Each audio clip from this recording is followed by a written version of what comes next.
Hi, I'm Roy Collin, the host of the podcast. You can find everything about me by scanning the QR code there or going to roycollin.com.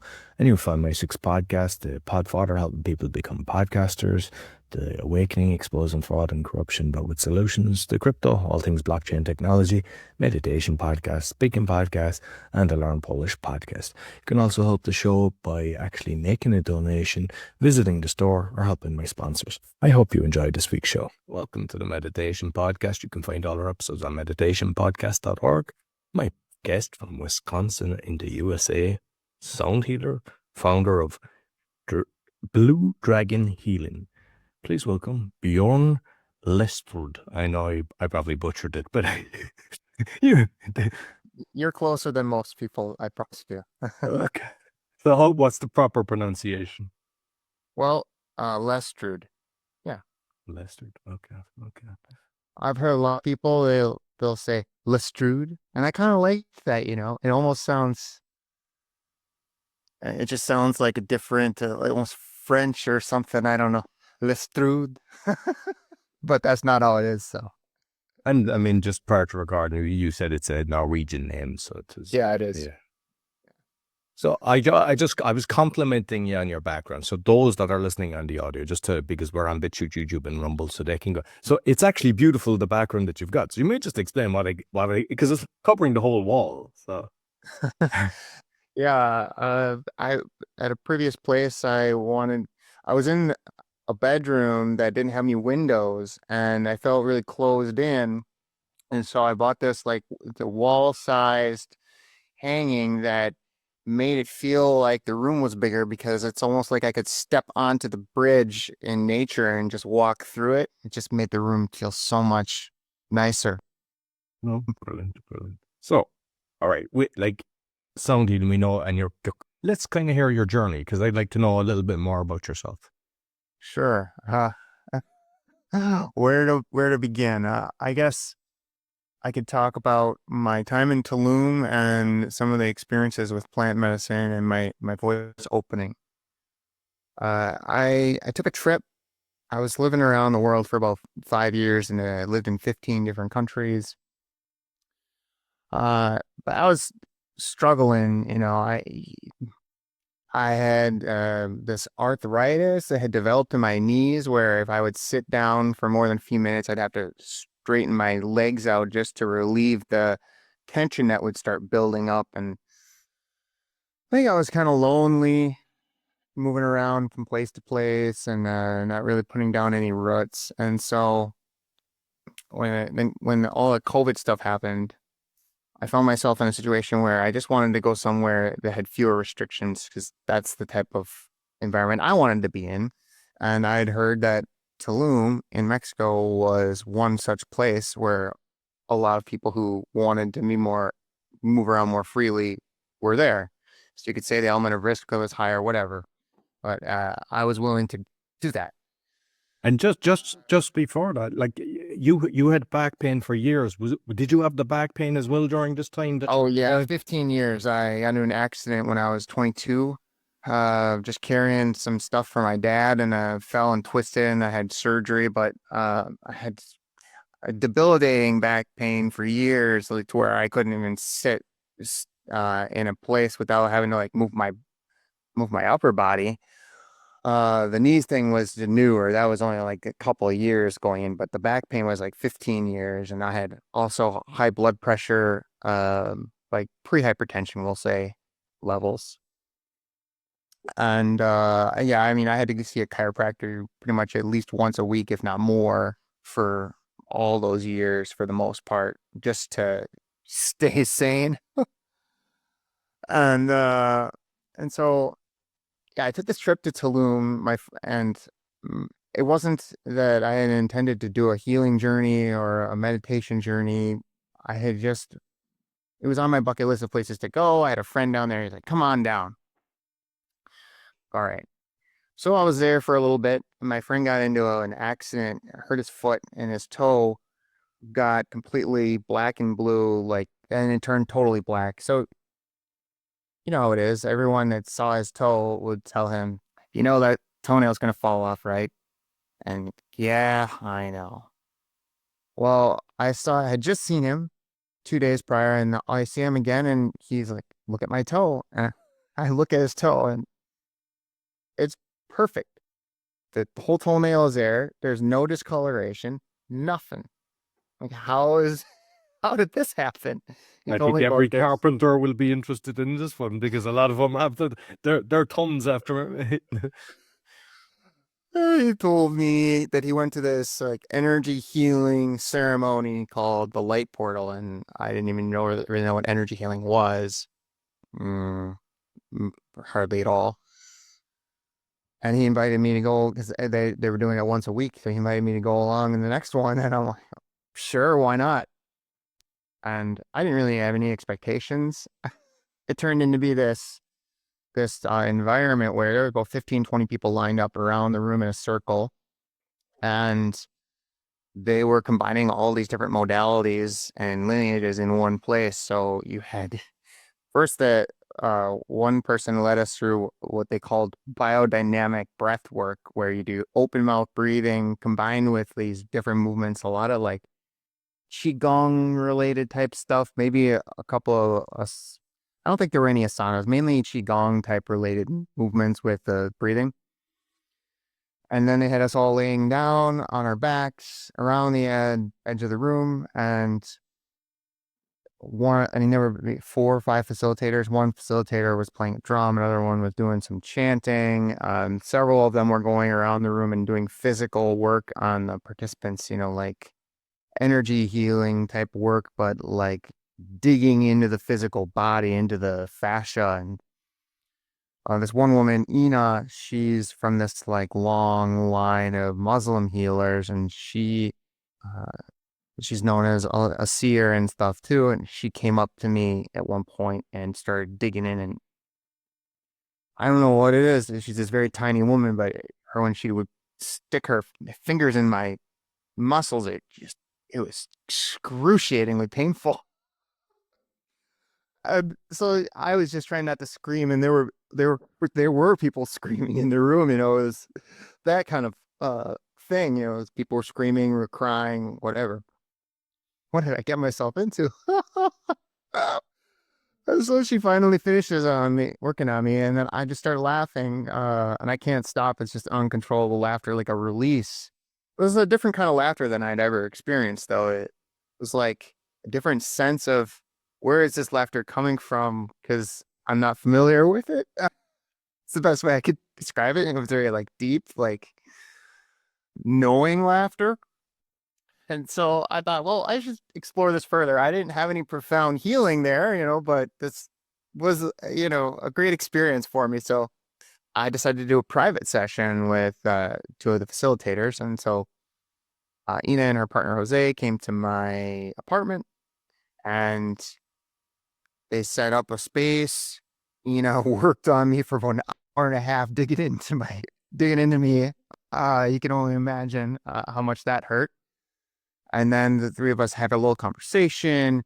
She would say, here's the different things I saw. I saw, these fear and anger from your father's side, and this from your mother's side. And I saw this spirit guide that was a jaguar, and this other one that was a Native American shaman.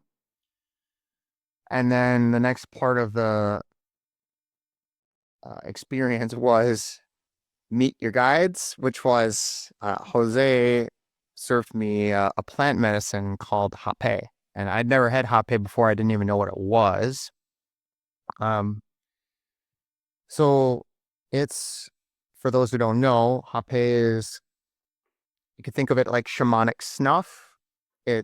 Most of the hape is made primarily from tobacco, from mapacho tobacco, from the Amazon. And then they add in some other elements that tend to have some psychoactive effects, the bark from a sunu tree and certain other things, and sometimes the ashes from a ceremonial fire. And then whoever the page is from the tribe making the hape, they'll do some prayers over it and certain things. I had no idea what to expect. So hape you can either take with a self-applicator, which I have one in my hand here. This is called a karipi, which you would just take and you would blow it into each nose. Or you can have a tepe where one person serves another. They do that a lot in ceremony. So you have one person putting it in their nose, the other one, blows it in. So that's what they did. He's blowing this hape in my nose, and I'm like, how did I end up here? And so it hits my nose, and immediately something starts happening to me. So he gets up, stands up behind me, starts shaking maracas in my ears. So now there's too much noise. My mind cannot logically process what's going on. And he starts making these chanting sounds. And next thing I know, I'm starting to make chanting sounds and I can't stop. And then I start feeling just this trauma and all this other stuff just rising up, and this greater force just sort of pushing through me. And then I just got sick, and I purged, and I was laying on the floor for hours, too sick to even get up and lay on the couch because I wanted the hard surface of the floor. I felt safe there. But the next morning when I woke up, all of the pain in my knees was gone from the past 2 years, and it never came back. So it's like, how do you quantify something like that? How do you classify something like that? There is no truly logical scientific way of explaining it that is understood by science even. So that just put me on a journey, and from there I'm like, well, I need to go deeper into this. And I started having different medicinal experiences. I went and I did ayahuasca. I sat with 3 different indigenous tribes. 'Cause one of the nice things about Tulum is there would be leaders from the Amazon that would come there because it was known as a place that they could go to, make money, I guess, but where their people would be open and sit in ceremony and pay to experience their medicine. So I sat What's a with, typical cost? Because I hear of a load of people, but I've never found out what it costs. Because I know there's some people they organize it and it's a lot more expensive. But when people are in, because I've heard of a load of people going to Tulum, what's typical kind of price? all right, so when I was there, and that was not even that long ago, it's gotten a lot more expensive since then. I think if I bought a pack of like a few ceremonies, I think I was able to get it all the way down to 150 per ceremony, $150. That was it. Now Because I'm I've like, heard about 3,000 people having to pay about 3,000, and I was thinking oh, that's yes, expensive. for retreats. So I didn't go on a retreat. I would just go one ceremony at a time, and it'd be a one evening thing, and then you go home the next day. But what's become more popular recently is retreats. So someone will book like a place on an exotic location with a resort type of place, and then they'll have a few different facilitators that'll come, and then they'll charge 3, 4, 5 or more $1,000 to come there for 3, 5, 7 days, whatever. That's become a big trend, but at the time, I wasn't doing that, just doing these ceremonies one at a time, and it was very affordable for me, and I thought it was worth every penny. And you said you've done 3 different ones. So what kind of different experiences did you have each time? So the Hunikun, I did 3 Hunikun ceremonies. There was my first experience with the Hunikun, and there, that was really cool. Well, being it was my first ayahuasca experience, that was extra special to me as well. And since I never did ayahuasca, I was a little bit scared my first time. And I was in this place. It was sold out. There were 20 some participants in the room. It was indoors, but there was a fire outdoors that you could go out here and there to be by the fire. And so the ayahuasca arrow sits in one place in the room, kind of elevated a bit. And when he served the ayahuasca, people would come up one at a time with their cup. He would pour the ayahuasca, they'd drink it in front of them, they go back to their seats. So I had my first round, and then the Hunikun, his name was Jana Ikekuru. He and his daughter was there with him as well, was doing their traditional Hunikun chants for, I don't know, first hour, 2 hours from the first round. I wasn't really feeling much different, I didn't think at the time. And then they served a second round of medicine. Well, I might as well take the second round. It was optional, of course. Took the second round. They're continuing their chants. And I started feeling a little more relaxed. Yeah, it's kind of nice. Nothing profound, but kind of nice. I think I'm going to go up by the fire. So I grabbed my little purge bucket. They gave everyone a bucket in case you had to throw up in the place and they didn't want to get it everywhere. And I didn't know. For all I knew, I could suddenly just break out and have to, heave. And so I'm like, I better take this with me. I walk outside by the fire and I see one of my teachers there, looks at me, looks at the bucket. He's like, put that down. You don't need that. Yes, sir. I put the bucket down. He goes inside. I'm standing there by myself by the fire, and I have a moment, and I start dancing. I'm dancing by the fire by myself, and then I started looking at the fire, and then the medicine just blasts all at once. My heart sort of rips open, and I'm just in this totally different state of myself that I had never experienced like that before. I had an awakening years prior, but it was different, the same, but very different. And I just felt like this fire is the most amazing thing I've ever seen in my life. And I just laid down on the ground and gazed at the fire like it was my lover, for I don't know how long. And I started laughing. And just laying there laughing, and I hear this other laughter on the other side of the fire, and I realized that I was never alone there. There was somebody there the whole time. And so we're laughing back and forth, and then yeah, that was kind of my peak experience there. And then it turned out that person and we became really close friends, and we still are. So that was and then when we went back in, the whole dynamic changed because the Hunikun, part of their tradition is to serve hape during the ayahuasca ceremony for the integration. So they served hape, and then Jana busted out his guitar and he just started jamming, and people were dancing. And a totally different vibe rather than everyone sitting quietly, like listening. So the whole dynamic shifted inside as well, and it was very cool. The Yawanawa tribe experience, there are a lot of overlaps, but also very different because with the Hunikun, it's like if there's chanting going on or singing going on, you're sitting there and you're listening to them. Yawanawa, a lot of their songs are for people to join in. So it was more of a participatory type of thing.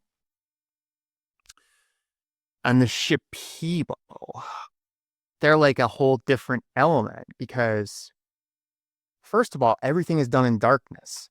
No lights allowed. You're not supposed to really make it even sounds if you can help it. You sit quietly in the darkness. And there are no traditional songs. Everything is done through channeling. So the maestro, and they don't call themselves shamans in the Shipibo. The maestro is going around and he's singing, but he's creating on the spot as he goes, reading the energy of the room, reading the energy of each person, sometimes singing to the group, sometimes singing to individuals. And some maestros have the experience and the ability to do it that way. Some don't know quite, aren't quite as good. This guy had been serving ayahuasca since I think he was 10 or 11 years old, and he was 40 something. So he'd been serving it for 30 years. And he said he'd held spaces for like 70 some people before, and there were only like 10 of us in that one. So he knew what he was doing. And that was my favorite way of taking ayahuasca. Sitting in the darkness, that's when I really started having visions and started connecting closer with the different elements of my own energy and having real deeper energetic experiences. And it took me further too, because I met with the maestro from the people. His name was Panshin Nima, and did a private session with him. And then he suggested I do a dieta, which is a whole nother thing. The people have this process they enter in with different plants. They call them master plant teachers. Bobinsana is one of them. Marosa, Chirik Sanango, different plants that teach you different things about yourself, and you take the plant over a period of time. You adjust your diet a certain way. You don't engage in certain behaviors, like you can't have sex and you can't do this, can't do that. He suggested I do this dieta for 2 months. So I agreed. This sounds very super interesting. I'm willing to do this. So he gave me the leaves, and I made this tea. And the first night I took the tea, I went to bed. In the middle of the night, I woke myself up singing, of all things. I was singing in my sleep. I was singing, I woke up, and I'm just, it was such a blissful awakening. And I saw Panshin days later, and I told him about the experience, and he looks at me and he's like, "That is your path." Um, yeah, that's a lot with ayahuasca. And then the bufo, I did an experience with that as well, which is people know of it as toad venom.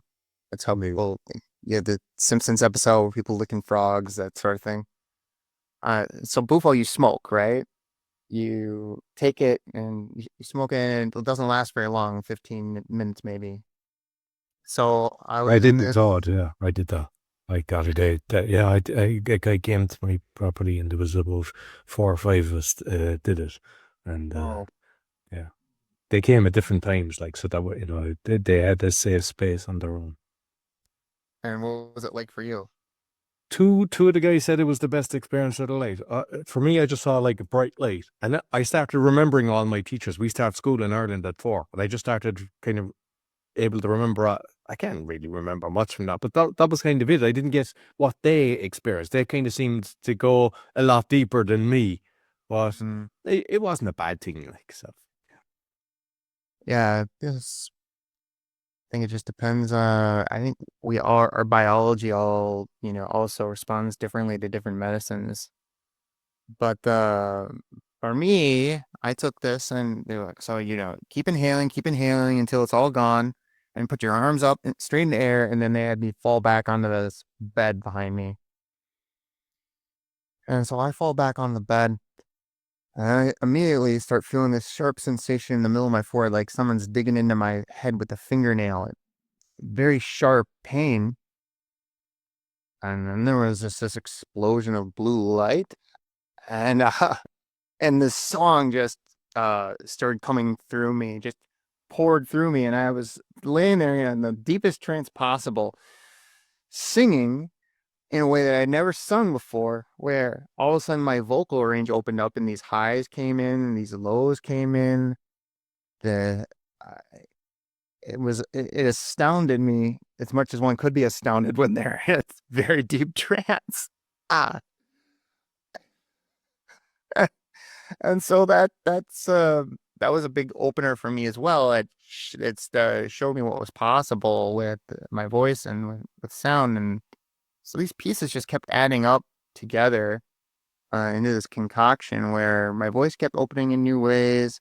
I kept having new energetic experiences, and then when I would have these new energetic experiences, my voice it somehow would integrate with the way I would sing, and my singing would change and alter, um, and it just kind of evolved that way. And eventually, I had to go back to the States because my father was in bad health, and then that's when I started getting into with tuning forks and working and learning biofield tuning, just because I missed having a community of modalities where I could just go and experience whatever I wanted whenever. And that was one thing that I discovered I could do remotely, and it would have a super powerful effect on me. And I had worked with one of the, not Panching, but a different Shipibo maestro I did another dieta with. We had done the whole thing. I had the whole experience remotely where he would, I never even took a physical medicine. He gave me the medicine through sound, and we would meet maybe every 2-3 weeks. He would give me a new chant, and then I would listen to the chant every day, and then smoke my pacho and do some ritual afterward for grounding.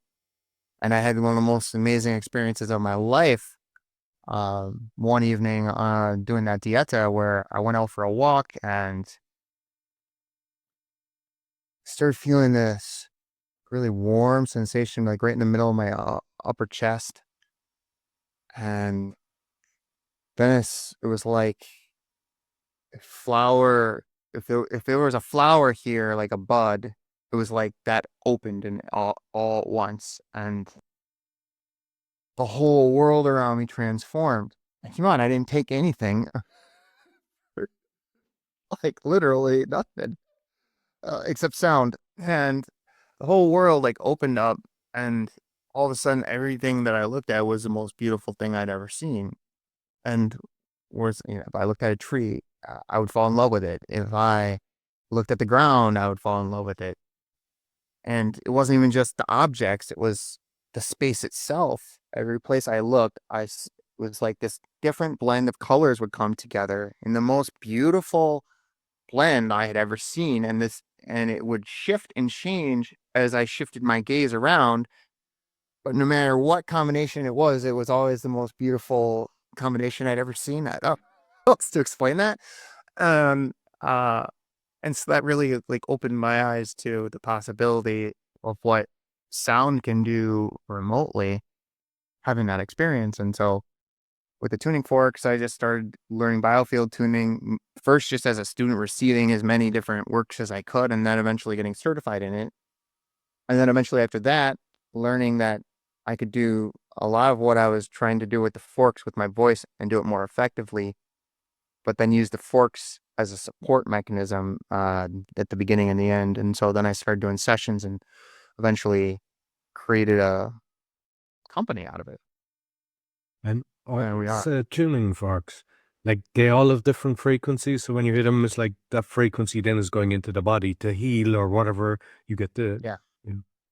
It's like, if you think about sound, right? Sound is designed for the body because it's like making light available for the biology to experience it. Because it's like light and sound are essentially the same thing. They're just different frequency. So you bring light down to sound, and then all of a sudden the body can understand it. And so, yeah, I have a few, and interestingly enough too, I have 4 audible forks. So when I strike them, you can hear them, but I also have several weighted forks. So you wouldn't really hear it. You might hear it a little bit, but you wouldn't hear it well if I were to strike one of those right now. But I've been in sessions where they use those, and it's still very effective receiving that even when you can't hear it. If the intention is there, that is being sent, and the intention of receiving it, it's still super powerful. I'm not sure if you've heard of the Tartarian Emperor, but apparently there was all like songs that they were using for healing for the people around, but it was all kind of destroyed and everything. And at one stage, they were kind of saying they needed all the bells for the metal for the war, and they buried them. It was all a lie. And I think that's just from just the research that I've seen, it seems to me like it was frequencies that were used in all of these cities to keep people healthy. It makes sense. Yeah.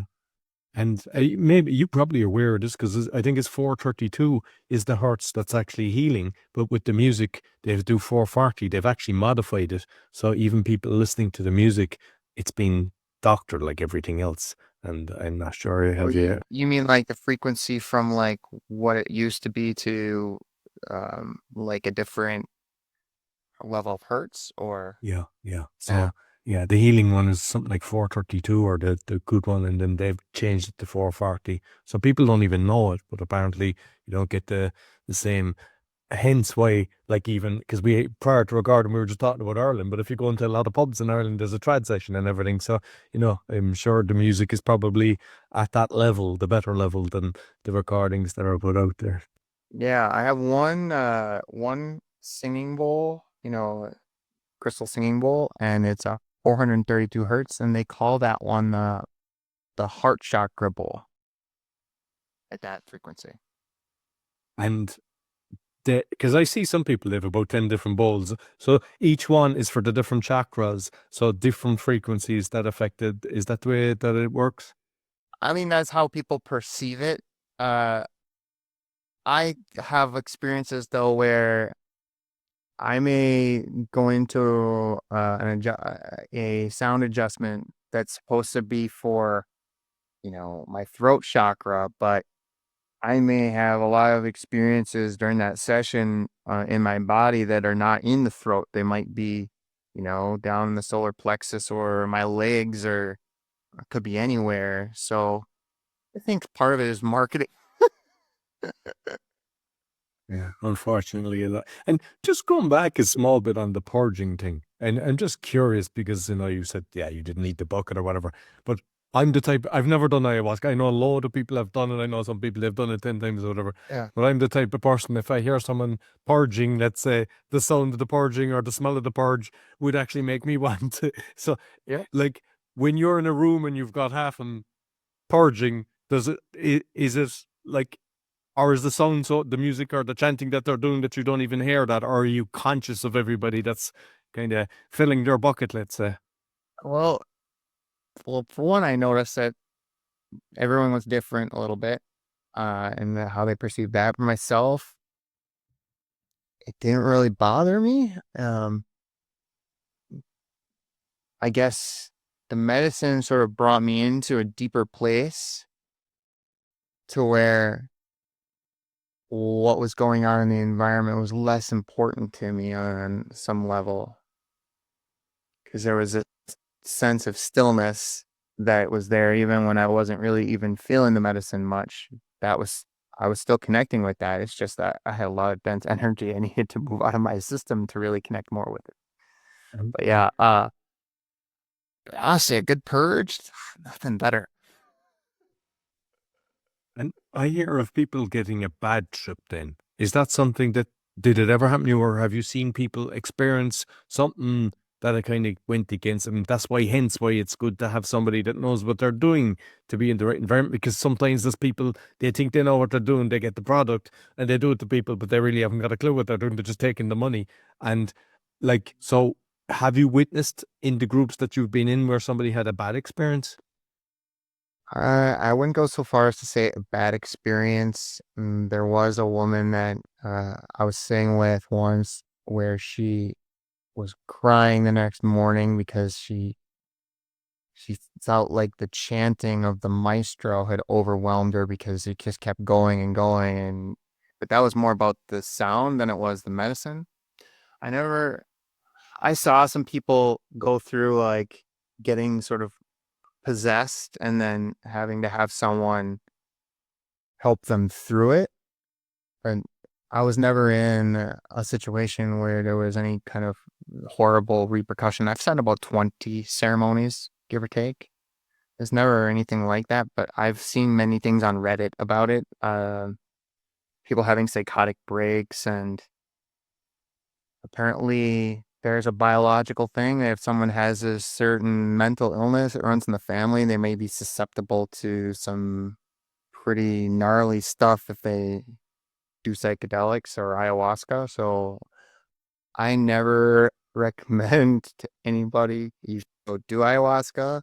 I don't tell them not to usually, but I'm never probably ever gonna tell someone you should do ayahuasca. I just keep myself out of that altogether. Yeah. So your company, Blue Dragon Healing.